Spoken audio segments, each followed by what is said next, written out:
Saudações, leitores e seguidores do Instituto Liberal. Eu sou Lucas Berlanza e este é mais um Flash Liberal. Aquele momento da semana que nós recapitulamos o top 10 dos artigos mais acessados e mais curtidos diretamente na nossa página oficial, nosso site, o site do Instituto Liberal. Nós já vamos começar desde já uma semana forte, uma semana quente, com muitos artigos bons, muitos artigos que pegam questões exatamente do momento, questões que estão no foco das discussões do debate público. Começando já pelo 10º lugar com um artigo do nosso diretor executivo, Bernardo Santoro, o mito do monopólio natural caindo novamente. É aquela velha teoria de que dentro das questões que envolveriam as falhas de mercado e exigiriam as intervenções governamentais, estariam certos setores em que a concorrência se torna inviável, basicamente inviável, pelas circunstâncias logísticas e econômicas que envolvem a existência de uma concorrência, então haveria um monopólio natural naqueles setores. E o Bernardo Santoro começa demonstrando que vários setores que se acreditava serem monopólios naturais, ser objeto da existência desses monopólios naturais, acabaram não sendo mais, isso foi derrubado. Ele dá como exemplo a TV a cabo e a telefonia. E o que o Bernardo se aventura em dizer é que novas tecnologias que vão sendo desenvolvidas tendem a trazer essa mesma perspectiva de acabar com essa ideia do monopólio natural também em setores onde isso ainda não é tão claramente vislumbrado. E ele faz menção aí à distribuição de energia e à água encanada, né? Ele acredita que na água e na energia, novas tecnologias abrem possibilidades para se acabar também com essa ideia do monopólio natural nesses setores. Ele também defende a ideia, muito liberal, de que muitos desses supostos monopólios naturais, na realidade, são criados artificialmente pelas próprias intervenções do Estado. Então esse é o nosso 10º lugar, uma reflexão sobre uma questão teórica do liberalismo, a partir de um debate que surge na ciência, no desenvolvimento tecnológico, que vem a partir, em grande medida, do empreendedorismo, né? E vai trazendo novas possibilidades para o mercado que vão desmontando os mitos dos defensores da presença constante do governo. Em 9º lugar, saúde pública versus saúde privada. Um artigo do nosso arquiteto, escritor e artista plástico João César de Mello, mais uma vez ele, e ele traz alguns exemplos, alguns modelos de aplicação da saúde pública, como ela é prestada, como ela é tratada em diferentes países. Ele traz o modelo canadense, o modelo alemão, o modelo brasileiro, conta casos pessoais, dá exemplos, para demonstrar que a perfeição não se encontra em lugar nenhum. Sempre haverá margem para imperfeições, sobretudo nesse setor da saúde. Mas que também aí a presença da iniciativa privada envolvida nas práticas da saúde é salutar, é positiva. Esse é o ponto de vista que o nosso João César de Mello vem defendendo.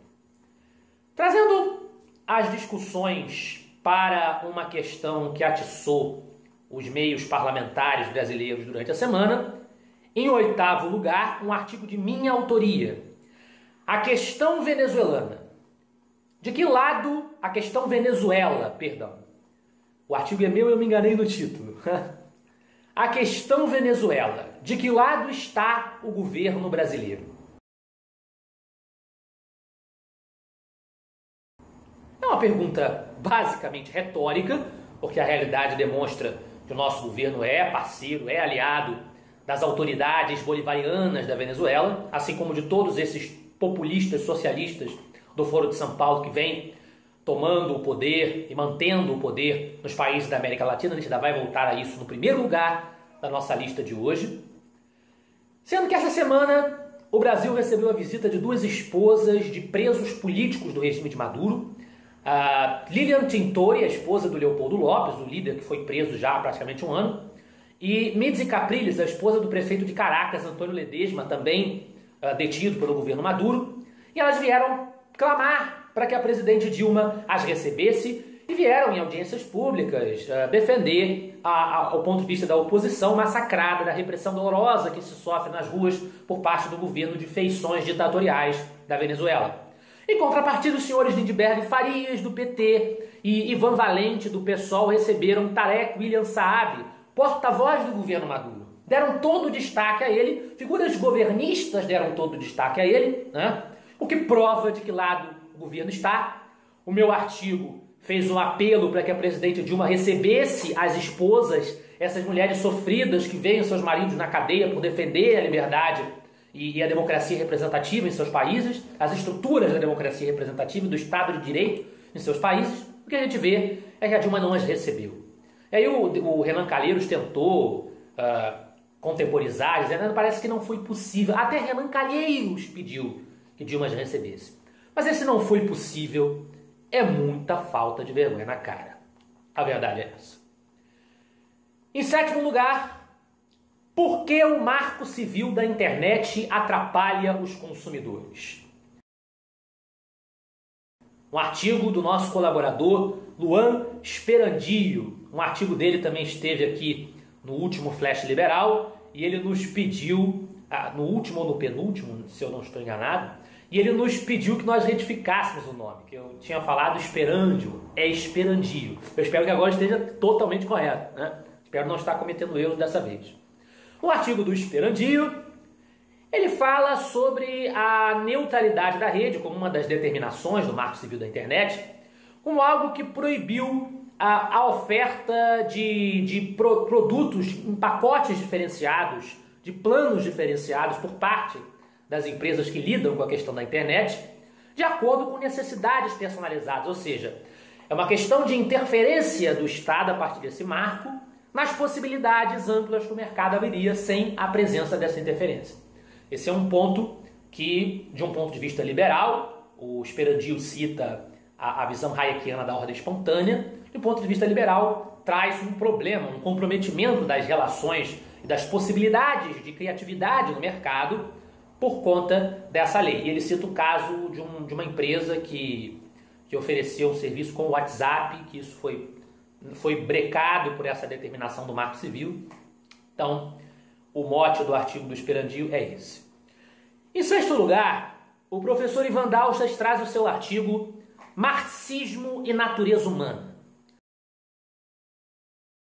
Ele traz um exemplo de um antropólogo, Jared Diamond, que conviveu com os nativos da Papua Nova Guiné, com tribos de aborígenes, em que a propriedade privada, tal como nós, a sociedade liberal, a sociedade com Estado, com propriedade, tal como nós a conhecemos, como nós a vivenciamos, tomando cuidado sempre de deixar claro, como o Flávio Morgenstern, outro dos nossos colaboradores, gosta de dizer, que essa expressão classe, ela está muito ligada à terminologia marxista, né? A gente poderia falar da renda das pessoas, de diferentes rendas, né? Que essa questão de classe fica muito engessada nessa visão marxista. Mas o que o Ivan Dalsas traz é que dentro dessas sociedades aborígenes, essa é a observação do antropólogo, também existe muita violência, talvez até mais do que nas sociedades consideradas civilizadas, com a existência das instituições.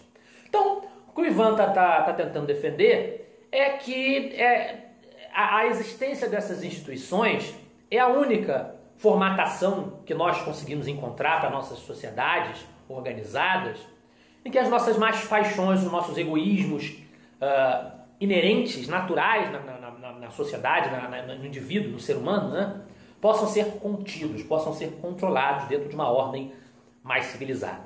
Então, que a observação dessas sociedades tribais demonstra que não é olhando para elas que nós vamos encontrar, como diria, por exemplo, o mito do bom selvagem de Rousseau, que nós vamos encontrar o paraíso, o Éden perdido, né?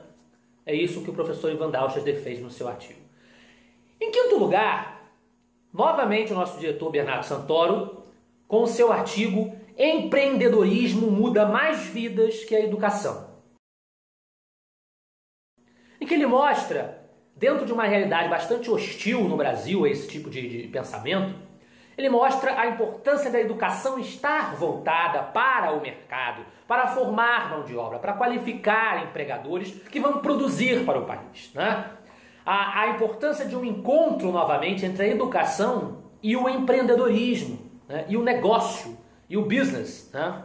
É isso que o Bernardo Santoro traz no seu artigo, que está muito afastado do tipo de discurso que muitos dos integrantes das academias hoje em dia no Brasil, sustentam, né? Preferindo muitas vezes fazer das suas aulas verdadeiras doutrinações ideológicas que afastam, que criam ojeriza, hostilidade por parte dos alunos ao mercado, né? Reproduzindo a hostilidade dos próprios professores. Em quarto lugar, o fim da era PT. Mais um artigo do Ivan Dalsas, o título já é impactante, em que ele basicamente discute, expressa o seu sentimento de que nós vivemos uma fase de fortíssima crise moral e institucional, uma fase de ruínas para o sistema erguido pelo PT e uma fase em que nós temos todas as ferramentas, todas as evidências à disposição para concluirmos que aquela aposta que muitos dos brasileiros fizeram em 2002, de que agora tudo estaria maravilhoso porque nós teríamos um trabalhador no poder. Onde que Lula é trabalhador, para começo de conversa, né? Onde? Mas essa perspectiva de que, novamente, a questão das classes, né? As classes populares e trabalhadoras se emanciparam e assumiram o controle do país. Agora o país vai para frente. Lê do engano. Isso nós estamos vendo hoje com a situação que está a nossa economia, que estão as nossas instituições. Nós vemos que toda essa aposta foi um lê do engano. E o professor Ivan Dalsas chama a atenção para que nós apostemos agora naquilo que é seguro. Capacidade e competência, né? Em terceiro lugar, o nosso Flávio Morgenstern, com o seu artigo As Panelas e a Elite Branca de Olhos Azuis.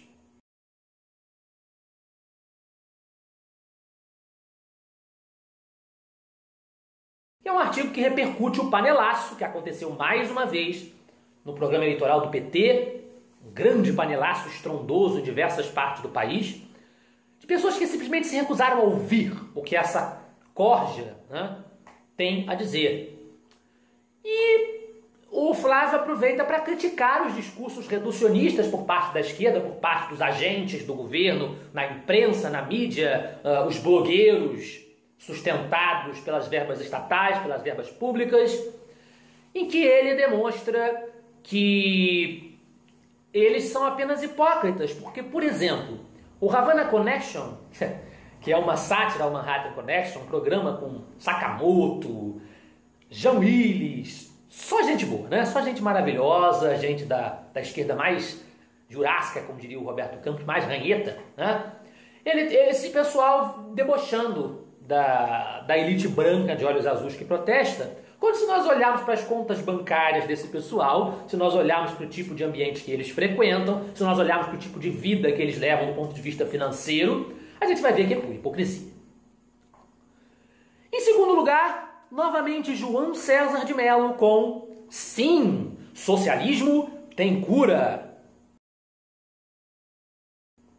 É isso aí, para quem acha que não tem solução, o João César de Mello demonstra que muitas vezes quando nós não, porque isso não aconteceu comigo, né? Devo dizer, mas quando alguns dos socialistas amadurecem, observam, constatam a crueza e a realidade a que as suas crenças ingênuas e perigosas conduzem, eles voltam a si de uma maneira às vezes muito emblemática, dando colaborações importantes no combate a essas mesmas ilusões. Ele cita o caso do Fernando Gabeira e o caso do Ferreira Goulart, que deram uma verdadeira virada e hoje se opõem ao socialismo radical. Não viraram liberais ou conservadores, não aderiram a ideias de direita, continuam sendo de esquerda moderada, que seja, mas sabem o erro das ilusões que eles abraçaram na juventude.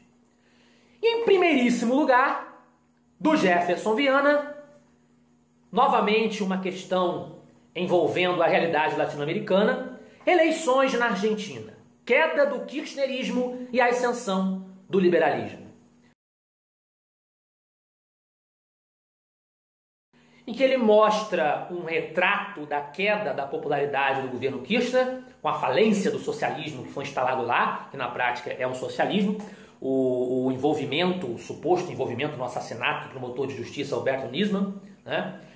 E traz um alento, e é com esse alento que nós fechamos o nosso flash liberal de hoje, um alento de que há chances reais para o liberal Maurício Macri, do Partido Proposta Republicana, que foi prefeito de Buenos Aires e também presidente do Boca Juniors, que é mais um alento de esperança nessa onda de resistência ao estatismo exacerbado, ao populismo bolivariano, ao socialismo bolivariano, que nós, tentando criar uma consciência liberal, tentamos desenvolver. Que essa resistência floresça, que essa resistência tenha ímpeto para eleger um liberal na Argentina e para fazer as mudanças que todos os países da América Latina tanto necessitam, em especial, como nós falamos daqui, o nosso Brasil. Foi esse o Flash Liberal de hoje, espero que vocês tenham gostado. Se vocês estão assistindo a esse vídeo no YouTube, a lista de artigos vai aparecendo ao longo da exposição e também estará abaixo do vídeo, desta tela. Se você está assistindo a esse vídeo no Facebook, na nossa fanpage, não deixe de dar o seu like. A relação dos artigos estará acima desse vídeo.